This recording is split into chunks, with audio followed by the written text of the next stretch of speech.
Savaitė praėjo, vėl mes susitikom. Ir dabar tikimės, kad šią savaitę turit kuo pasidalinti, tokiais savo atradimais, įspūdžiais ir bendrai suvokimais. Iš esmės tai yra planas, nes dalykai tikrai ne visada gaunasi taip, kaip mūsų protas galvoja, kad turėtų tai gautis.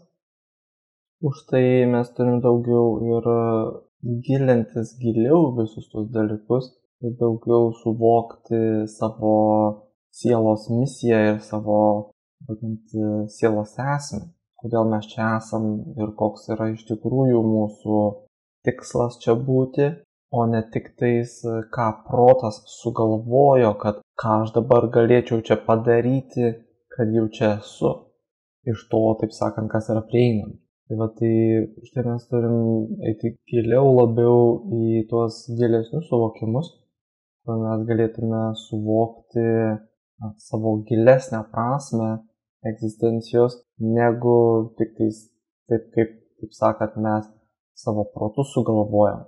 Tai šitoj vietoj tie dalykai yra svarbus atskirti, kai atliekam tas projekcijas ir kai bandom numatyti savo ateitį.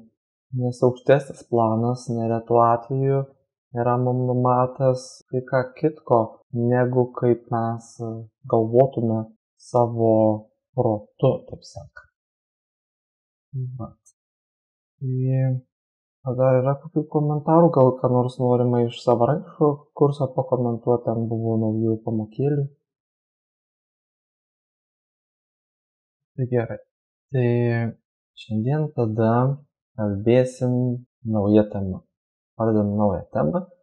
Kalbėjom pirmiausia mes apie psichinės energijas, kurios labiausiai yra susijusios su, sakykime, mūsų eteriniu kūnu, tai yra mūsų intenciniu kūnu. Ir iš esmės eterinis kūnas tai yra mūsų, mes galėtume vadinti mūsų siela. Tai yra mūsų siela, kai jinai ateina į fizinį pasaulį. Jinai ateina su tyra intencija. Ta tyra intencija tada jinai formuoja tas mūsų psichinės energijas, mūsų bendrą vitalinį energetinį kūną. Tai iš esmės yra tai, kas mus veda per gyvenimą. Ir atrodytų viskas turėtų kaip ir būti taip, sakykime, sklandu, jeigu ne tas fizikalumo faktorius.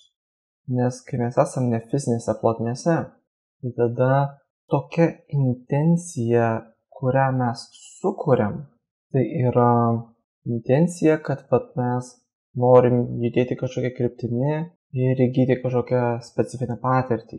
Tai tada ta intencija daugiau mažiau taip ir realizuojasi. Jeigu mes judam 5 dimensijoje, tai tada praktiškai didžiąją dalimi mes patiriam tai, ką mes fokusuojam savo dėmesį į, tai patiriam daugiau mažiau pilnai tą. Jeigu mes esame 4 dimensijoje, astraliniai plotmėje, tai tada, mes patiriam daugiau mažiau. Taip, nes tiesiog reikia suprasti, kad daugiau yra kintamojo elemento nuo to, ko tankiau mes einam, tuo daugiau yra to kintamojo elemento ir tuo daugiau mums sudėtingiau pasiekti tai, ko mes iš tikrųjų norim, nes per daug yra, sakykime, keistenybių visokių, kurios mums trukdo tai pasiekti.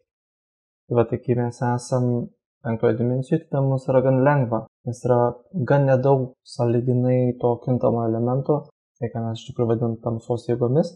Ir toje vietoje, reiškia, mes sukuriam intenciją ir ganėtinai, sakykime, 75% mes pasiekėm tai, ko mes ir norėjom. Jeigu mes esam toj, sakykime, 4 dimensijoje, astraliniai plotmėj, tai tada jau yra jinai tankesnė ir to tankesnėje dimensijoje mes sukuriam intenciją ir mes, sakykime, 50% pasiekėm to, ką mes norim. Bet kai mes esam fiziniai plotmėj, tai yra dar sudėtingiau, nes dar yra daugiau, sakykime, šiuo atveju bent jau mūsų planetoje tų tamsos jėgų. Ir tada, ką mes sukuriam kokią intenciją, neretu atveju mes patiriam gal tik tais kokius 25% to, kokią mes originalią intenciją turėjome. Nes visa ta materinis tas pasaulis, jisai mūsų bent jau planetoje yra valdomas tamsos jėgų, daugiau mažiau. Ir taip gaunasi, kad ne viskas gaunasi taip, kaip mes norime. Ir šitoj vietoj yra tas tokia buferinė zona. Buferinė zona tarp fizinės plotmės ir mūsų sielos, kuri yra eterinis kūnas, kuris norėtų įtakoti tą fizinę plotmę. Jis sukuria intenciją, aš norėčiau, kad būtų šitai. Ir toj vietoj taip gautųsi, kad iš esmės, jeigu viskas būtų, taip sakant, čia dieviška, tai taip turėtų ir būti. Jeigu mes pagalvotume, kad yra akmuo, tas akmuo turi pajudėti dabar į priekį, vien tik dėl to, kad aš pagalvojau, ir jisai pajudėtų. Tai būtų, sakykime, dieviškas planas toks. Bet jisai nejuda. Ir mes tada pabandom jį pajudinti fiziškai. Ir, jeigu jis ne per sunkus, tai jisai pajuda, bet ne visada gal pajuda taip idealiai, kaip mes norėtume. Ir tada atsiranda jau meistriškumas judėjime, kiek mes taisyklingai galim pajudinti objektą fiziškai. Kodėl gaunasi tas toksai nesusipratimas, kad tarkim mes norim paimti ir kažką atlikti fiziškai. Bet mes turim intenciją, yra popieriaus lapas, mes turim intenciją paimti pieštuką ir nupiešti tobulą apskritimą iš pirmo, kaip sakant, apibrėžimo. Apibrėžėm vieną kartą ir tobulas apskritimas. Mes turim tokią intenciją. Ir atrodytų, kad taip turėtų ir būti. Nes mūsų vaizduotėj, bet jeigu mes 5 dimensijoj tą pabandom padaryti, mes iš karto įsivaizduojam ir tobulas apskritimas. Jokių problemų. Bet jeigu norim padaryti tą fiziškai, tas yra problemos. Ranka neištreniruota, raumenys nepakankamai lankstus, pirštai nepakankamai judrus ir nemokam teisingai laikyti pieštuko, gal kažkokie drebuliai ten yra, ar dar kažkas ir nesigauna. Tai kur problema dabar yra toje vietoje? Problema yra tame, kad tarp mūsų eterinio kūno, mūsų sielos ir tarp mūsų fizinio kūno, tai yra būtent šitos transporto priemonės skirtos patirti patirčiai fizinėje plotmėje, yra didelė buferinė zona. Tai reiškia, nėra taip, kad siela tiesiogiai įeina į fizinį kūną ir idealiai 100% valdo fizinį kūną. Tai taip galėtų būti ir iš esmės taip turėtų būti ir tam tikri, sakykime, žmonės tai pasiekia, tai vadinami tie įvairaus pobūdžio meistrai. Nesvarbu, koks tai yra tas meistras, ar jisai kovos menų meistras, ar jisai akrobatikos meistras, šokių meistras, ar kažkokio tai amato meistras.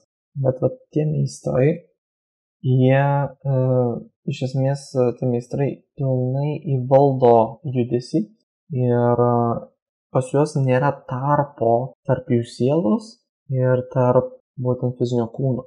Pas juos yra tiesioginė sielos intencija persiduoda tiesiai į fizinį kūną. Ir fizinis kūnas idealiai gali atitikti tą, sakykime, originalią sielos intenciją. Bet tai yra žmonės, kurie vadinami yra pilno įsižeminimo žmonės. Tai kai jie yra pilnai įėję į šią akimirką ir šioje akimirkoje jie turi tobulą ryšį su savo fiziniu kūnu. Be jokios buferinės zonos. Dabar problemos prasideda, kai mes neturim to pilno ryšio su savo fiziniu kūnu ir mes daugiau esam tokie, kybantys ore. Ir mes kažkiek tą fizinį kūną jaučiam, bet tuo pačiu mes nesam visą laiką apie jį pilnai sąmoningi. Mes einam, kažkur atsitrenkiam, bandom kažką suimti, bet ten mums sprūsta, bandom kažką padaryti, mums tobulai nesigauna. neklauso tas kūnas, vat mes nesam toje akimirkoje, nesam pilnai ryšyje su savo fiziniu kūnu. Tai kas tą fizinį kūną atskiria nuo mūsų sielos? Tai yra ta vadinama buferinė zona. Ir ta buferinė zona tai yra 2 elementai, sudaryti iš 2 elementų. Pirmas elementas tai yra mūsų jausmai, tai yra mūsų vadinama pasąmoninė dalis daugiau ir taipogi mūsų mintys, tai yra daugiau mūsų sąmoninė dalis. Tai dabar mes pradėsim ilgą, sakykime, tokią paskaitų seriją, kur mes bandysim analizuoti tą buferinę zoną, kur šito mums galėtų fiziškai nereikėti. Mes galėtume tiesiog sakyti, būk čia šitoje akimirkoje, turėk tyrą intenciją ir tegul kūnas tobulai tavęs klauso ir viskas. Ir nereikia analizuoti nei savo proto, nei savo jausmų. Nes jų nėra. Bet jie yra. Ir kadangi jie yra, tai mes turim tada juos suprasti. Ir turim suprasti, kodėl jie atsiranda. Tai mes pradėsim tyrinėti nuo minčių ir nuo proto ir nuo to, kodėl atsiranda būtent protas ir mintis. Tai kas dabar yra tas reiškinys, kurį mes vadinam protu? Tai galėtume mes, aišku, sakyti, protas yra smegenys. Tai būtų ganėtinai gal sąžiningas teiginys. Bet problema yra ta, kad netgi yra atlikti tokie tyrimai, kur žmonėm išpjauna labai didelę dalį smegenų ir jie vis viena protauja. Jie vis viena yra protingi, jie vis viena gali mąstyti ir jie vis viena gali priimti sprendimus ir gal jie, aišku, negali būti ten kažkokie tai labai fiziologiniai genijai, bet jie gali funkcionuoti pilnai kaip ir daugiau mažiau visi kiti žmonės. Jo labiau, kad pas daugelį žmonių smegenys neretų atveju nelabai jos ten ir, sakykime, yra aktyvios. Pas kai kurios žmonės jos yra daugiau, sakykime, tokia netreniruota želė, nes smegenys taipogi yra ir raumenys. Tai gal, sakykime, analoginis daugiau palyginimas negu tiesioginis. Bet smegenis mes galim treniruoti ir tai yra mūsų tie vadinami smegenų neuronai. Tai yra mūsų smegenys esantis neuronai, kurie susijungia ir kai jie susijungia, tada jie gali padėti atlikti fiziologinės funkcijas mums. Nes tai yra vadinama būtent neurologinė atmintis.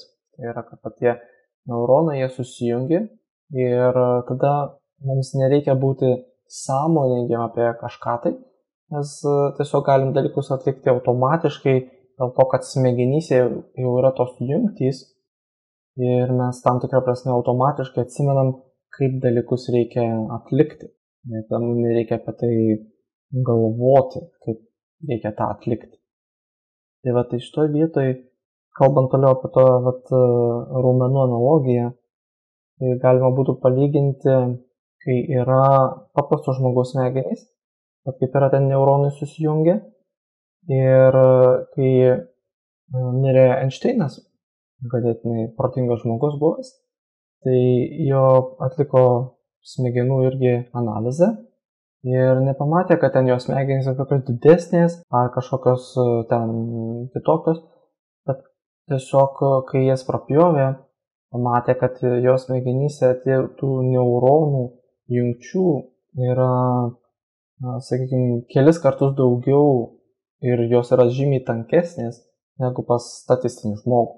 Bet tiesiog pas jį buvo daug daugiau ištreniruotų būtent jungčių, kurias jisai galėjo, sakykime, suvesti mintis kartu. Tai ir iš to vietoje, kas gaunasi? Tai gaunasi tai, kad, kalbant apie smegenis, tai čia yra viena dalis. Bet smegenys nebus mūsų didžioji esmė šičia, nes, kaip jau teko minėti, yra tokių žmonių, kurie dėl įvairių priežasčių jie netenka dalies smegenų ar panašiai. Ir jie vis viena veikia. Tai čia nėra labai didelė esmė. Smegenys daugiau yra pasiekmė mūsų proto o ne atvirkščiai, nes medicina mus mokina, kad mūsų protas yra pasekmė smegenų.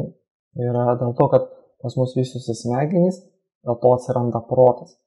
Bet iš tikrųjų tai yra atvirkščiai, dėl to, kad vystosi protas, pas mus atsiranda smegenys.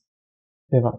Ir šitoj vietoj dabar mes turim pradėti suprasti, iš kur atsiranda tas protas. Reiškia, kai mes ateiname į fizinę plotmę ir mes norim patirti fizinę patirtį, vienas dalykas, ko mes, sakykime, nežinom, tai yra, kaip reiktų teisingai elgtis ten, kur mes esame. Nes tai yra paprasčiausiai ateina iš to, kad jeigu mes įsikūnijam į skirtingas planetas, skirtingus pasaulius, skirtingas civilizacijas ir panašiai, visos tos civilizacijos, visi tie pasauliai, jie yra unikalūs. Jie turi savo kažkokias unikalias tradicijas, kiekvienas kūnas taipogi yra unikalus, nes jis turi skirtingus poreikius, skirtingas reikmes, skirtingas funkcijas.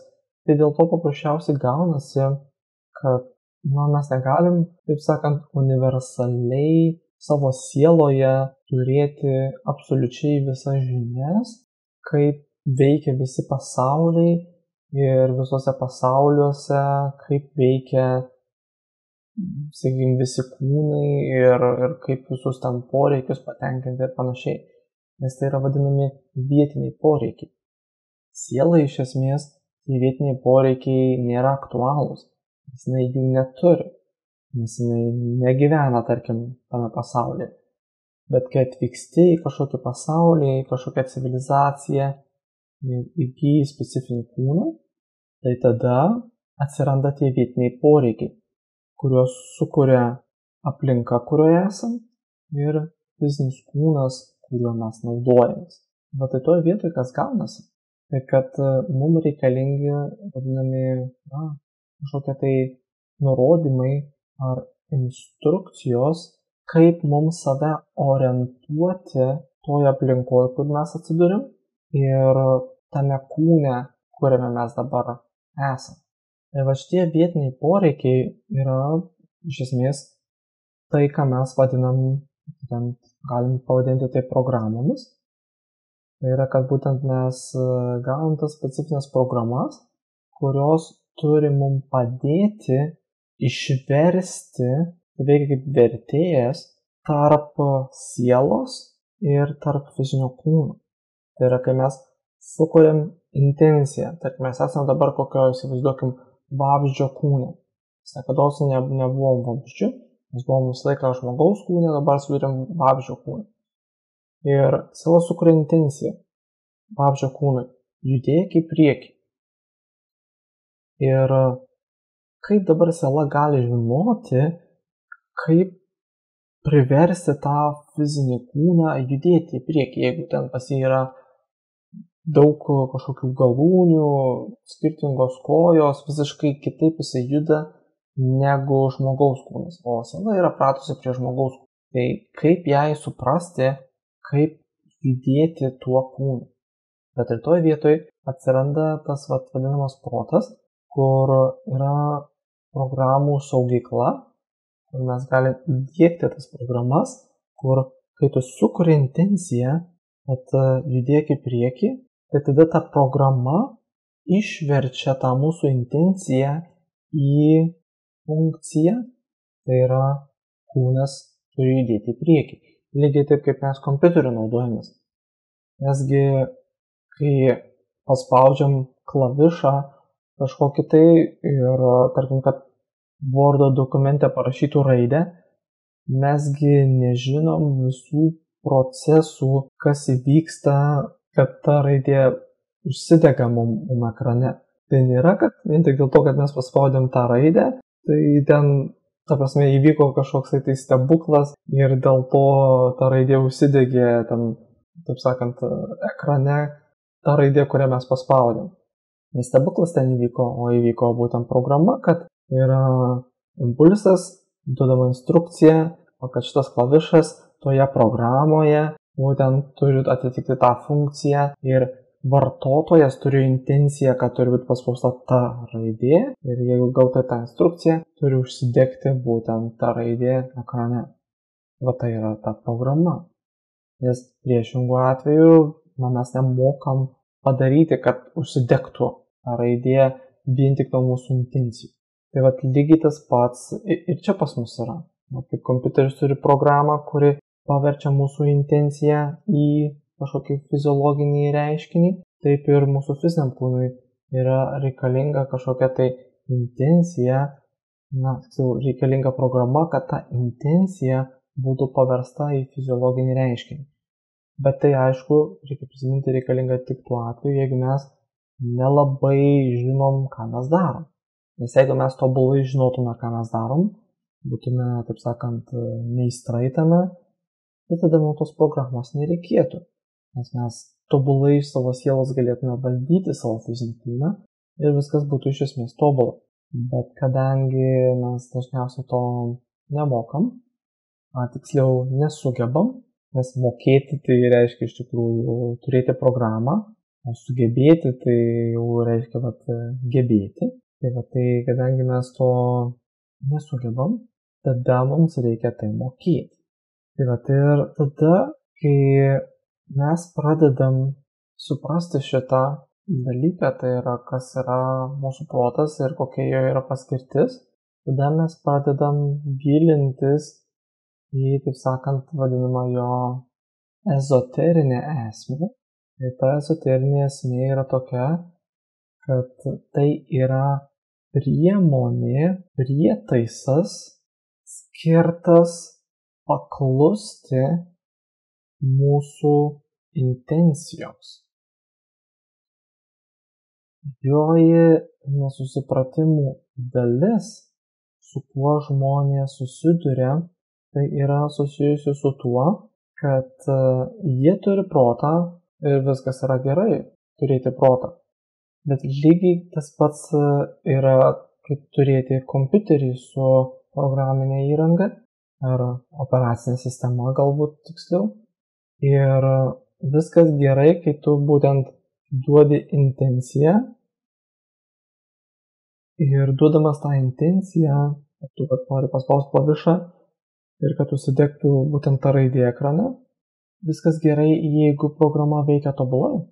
Bet ką daryti, jeigu pas mus kompiuteryje yra vadinamas virusas?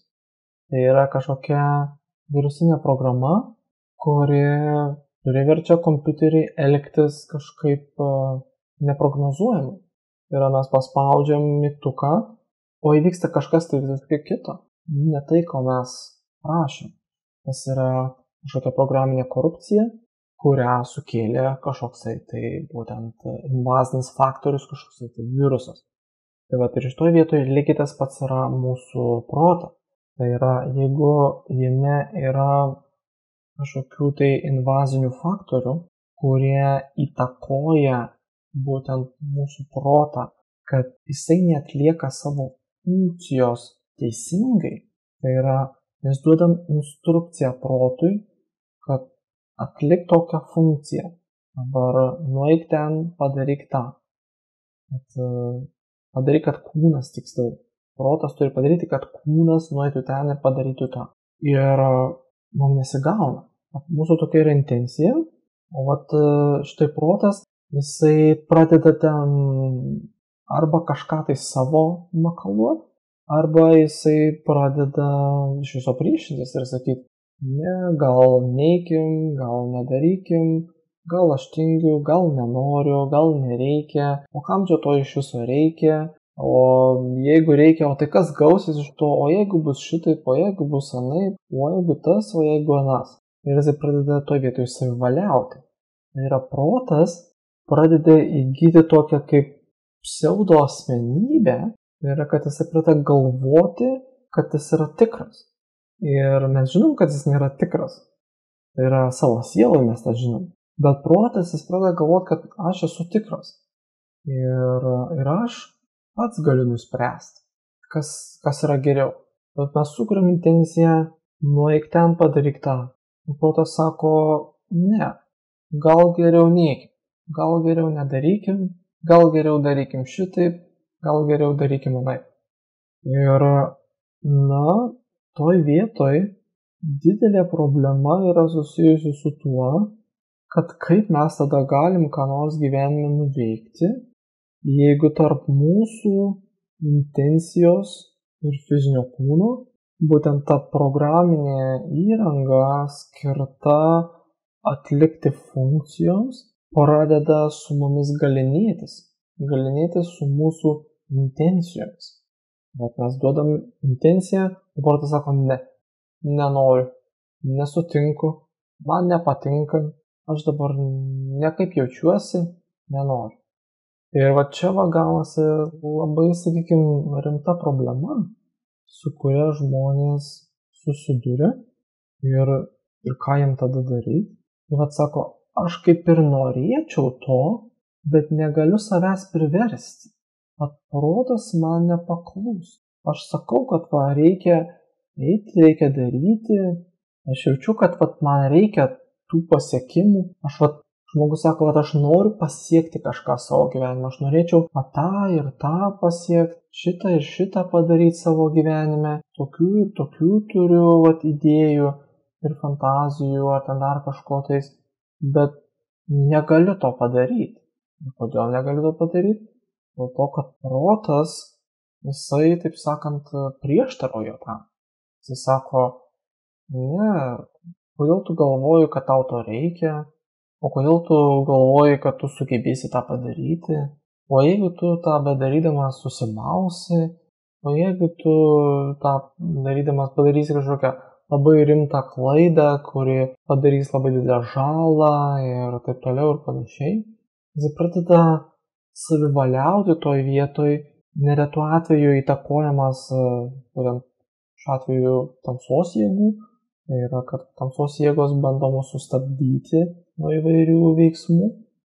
Ir jeigu mes įsileidžiam tas idėjas į savo protą, būtent jisai pradeda maitintis tomis idėjomis ir jisai galvoja, kad tai yra jo idėjos ir jisai, taip sakant, pradeda įgyti savo tą tokią asmenybę ir sakyti, koks aš esu protingas, nes aš galiu sugalvoti, kad geriau nereikia eiti kažkur, nes jeigu aš eisiu, mane, tarkim, ten reikės perėti per gatvę ir mane, tarkim, gali nutrenkti mašiną ir aš galiu mirti. Bet aš būsiu protingesnis šitoje vietoje ir verčiau neisiu per gatvę ir iš viso niekur neisiu, nes tokiu būdu aš save apsaugosiu, aš nemirsiu. Koks aš esu protingas.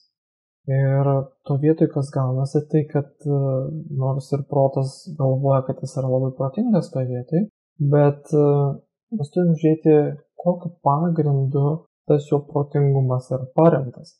Jeigu jo tas protingumas yra paremtas būtent tokiais ribotais įsitikinimais, kad aš negaliu kažko padaryti, nes tokios ir tokios, sakykime, yra priežastys, tai mes pirmiausia turim išmokti atskirti, kokios yra vadinamos realios priežastys, tai yra, kad realiai tikrai gali kažkas įvykti, o kokios yra vadinamos, taip sakant, proto iliuzijos, kur protas galvoja, kad gali kažkas įvykti, kur galbūt niekada tai neįvyks, bei taipogi reikia atskirti kitas proto iliuzijas, kur protas galvoja, kad kažkas, sakykime, yra įmanoma, kur galbūt tai yra ganėtinai nerealistiška, kur žmogus gali sakyti, aš nusprendžiau, kad dabar būsiu valstybės prezidentas arba karalius. Kodėl aš tą nusprendžiu, nes aš jaučiuosi to vertas. Aš jaučiuosi vertas būti dabar karaliumi. Tai ką aš dabar darysiu, eisiu ir pasiskelbsiu, kad aš esu karalius. Ir mes einam pasiskelbėm, kad mes karalius ir kas įvyksta, niekas nevyksta, nes niekas į tai nereaguoja ir niekam tai neįdomu, kad mes susigalvojom savo, kad mes esame karalius. Vienintelė instancija, kuri galėtų tai sureaguoti, tai galbūt būtų kažkokia tai psichiatrinė įstaiga, kuri spręstų patikrinti, ar mums su mūsų protu viskas yra gerai, jeigu mes galvojam, kad mes esame dabar karaliai. Tai toj vietoj vėlgi protas gali nueiti visiškai į vienas lankas, tai kai jisai nenori kažko daryti, bandydamas save apsaugoti, o gali nueiti visiškai kitas lankas, kur jisai gali galvoti visiškus absurdus ir kad absurdiškos idėjos yra įmanomas, vien tik dėl to, kad jisai jaučiasi, kad jisai tą gali. Jisai gali savo tą leisti. Tai protas jisai turi tendencijas kartais nueiti į tokius ekstremalius kraštutinumus, nerealistinius kraštutinumus. Ir taipogi jisai turi tendenciją nueiti į įvairias keistas idėjas, kurios neturi jokios praktinės vertės. Tai už tai mes turim pradėti išmokti balansuoti savo protą.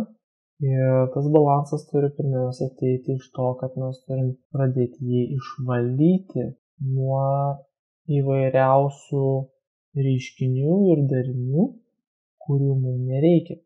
Ir pagrindė tai yra vadinamos parazitinės programos. Tos parazitinės programos, jos gali įsigalėti mūsų prote tiek, kad jos pradeda vadovauti ir pradeda mums diktuoti, ką mes galim, ko mes negalim, kas mums leidžiama, kas mums neleidžiama.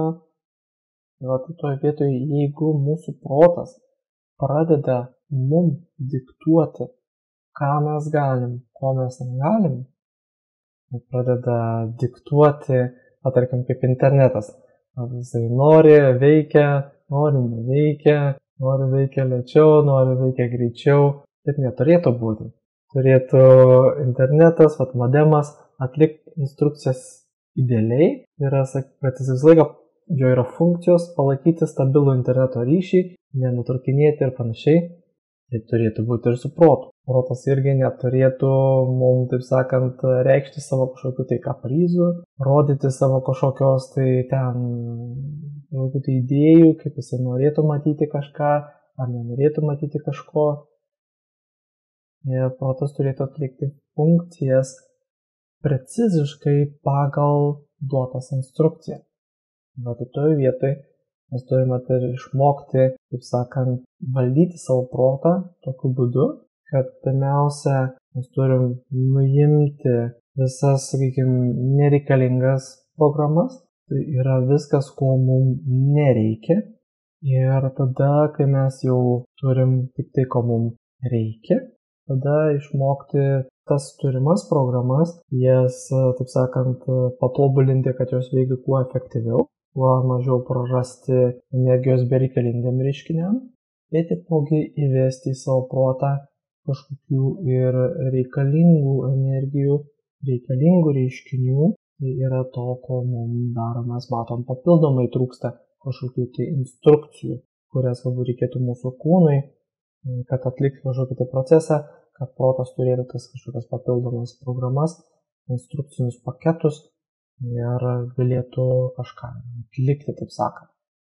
Tai visi šitie dalykai yra tokia, sakykime, šitas susitikimas toks yra apibendrinantis, kad apibendrinti daugmaž, kad suprasti, su kuo mes čia susidurim su tuo protu ir ką mums, taip sakant, reikės daryti ir kuo mes dabar užsimsim per ateinančius būtent mūsų susitikimus. Esmė buvo mums suprasti, kodėl atsiranda šitas proto reiškinys, ką mums jo reikia, ką su juo dabar daryti ir kokios yra pagrindinės problemos.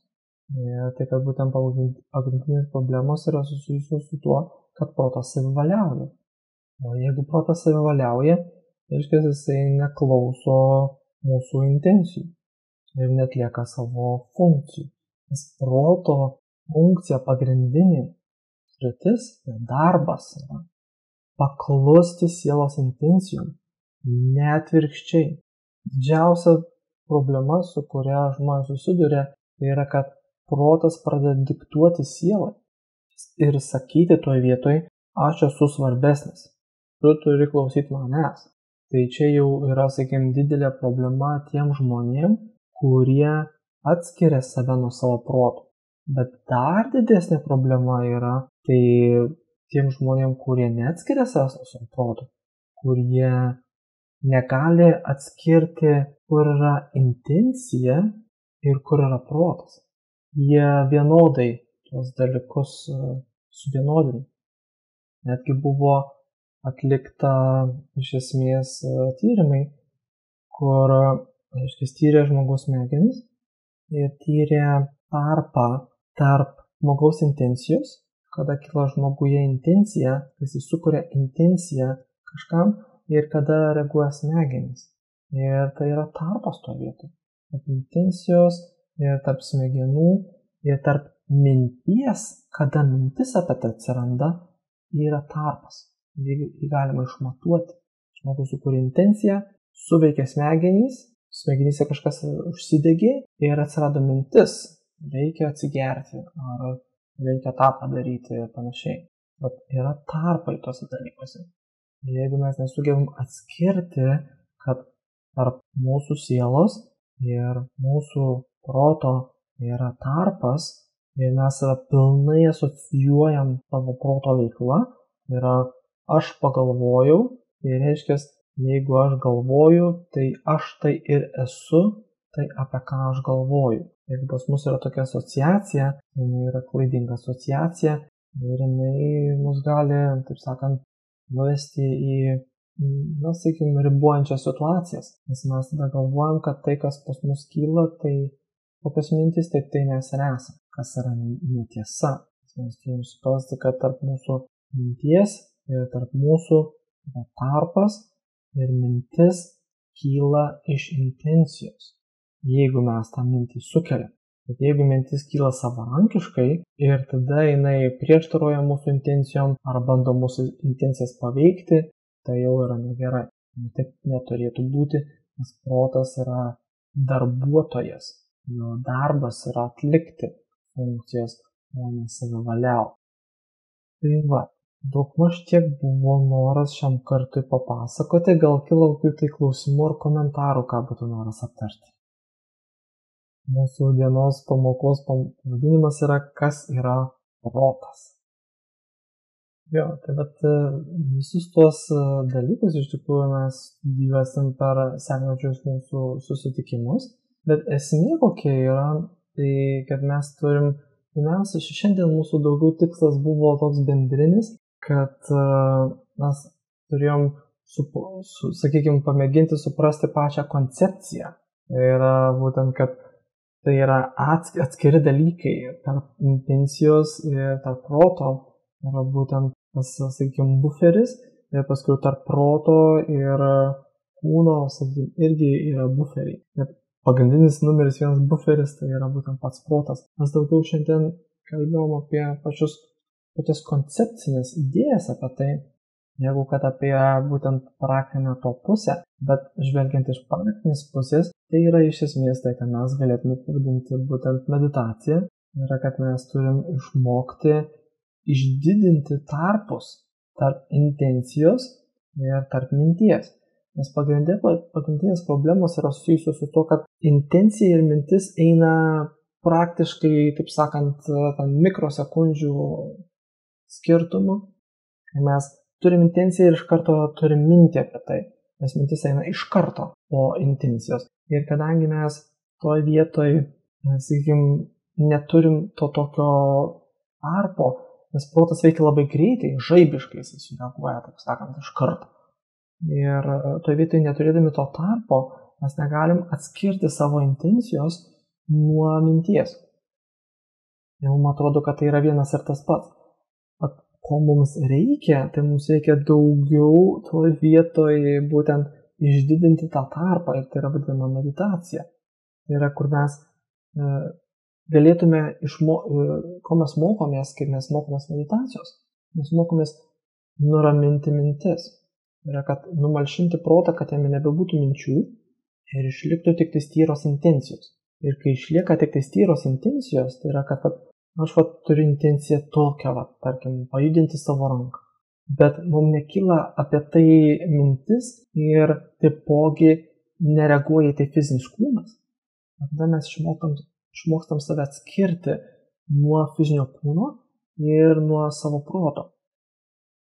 Ir kas tada įvyksta, tai tada lieka tyra intencija, kuri neturi pasiekmių.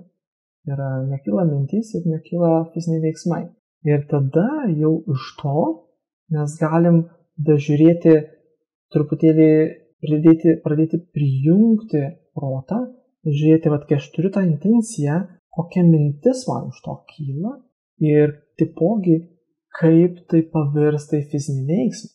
Būtent kai mes pradedam studijuoti per meditaciją, būtent tuos atstumus tarp intencijos, minties ir veiksmo, tada mes pradedam pamatyti tuos skirtumus. Mes negalim to pamatyti paprastai, nes yra žaibiniai, taip sakant, veiksmai, lygiai tas pats kaip mes kompiuterėje paspaudžiam klavišą klaviatūrą ir akimirksniu užsidega ta raidė, taip sakant, mūsų ekrane. Tas greitis yra labai didžiulis, lygiai taip pat ir mūsų, taip sakant, smegenyse tas greitis yra labai didelis, tiesiog mes nespėjom to pastebėti. Bet jeigu mes sulėtintume laiką, būtent tada, sakykime, kompiuterėje mes galėtume užfiksuoti tą reiškinį, kaip ten kas įvyksta. Lygiai taip pat mes savyje galėtume užfiksuoti tą reiškinį, jeigu mes būtume meditacijoje. Mes galėtume, taip sakant, pajausti intenciją, pažiūrėti, kaip jinai sustimuliuoja mūsų protą, ten kyla ta mintis kažkokia, gal primityvi, gal labai menka, bet kažkas tai mūsų smegenys sureaguoja į tai ir kažkas tenais, būtent mūsų prote įvyksta ir tada tai pavirsta į fizinį veiksmą. Būtent mums reikėtų išmokti, taip sakant, turėtų sulėtinti laiką ir pažiūrėti, kaip tie dalykai reaguoja. Ir tada mes pastebėtume tos dalykus. Jeigu mes to nemokam, taip sakant, kaip matricoje ten sulėtinti laiko, tai tada mes truputėlį, sakykim, dar šiek tiek turim pasitreniruoti. Bet nepaisant to, mes turim ir kitų metodikų, kaip galime tos dalykus pastebėti ir sekančiais susitikimais mes juos aptarsim. Meditacijų krūvos yra tai dėl to, kad žmonės dažniausiai, ką vadina meditacija, tai jie vadina iš tikrųjų ne meditacijas, jie vadina vizualizaciją. Yra, kad jie visokios ten daro visokias vizualizacijas, kur jie vizualizuoja vienokius ar kitokius, sakykime, reiškinius.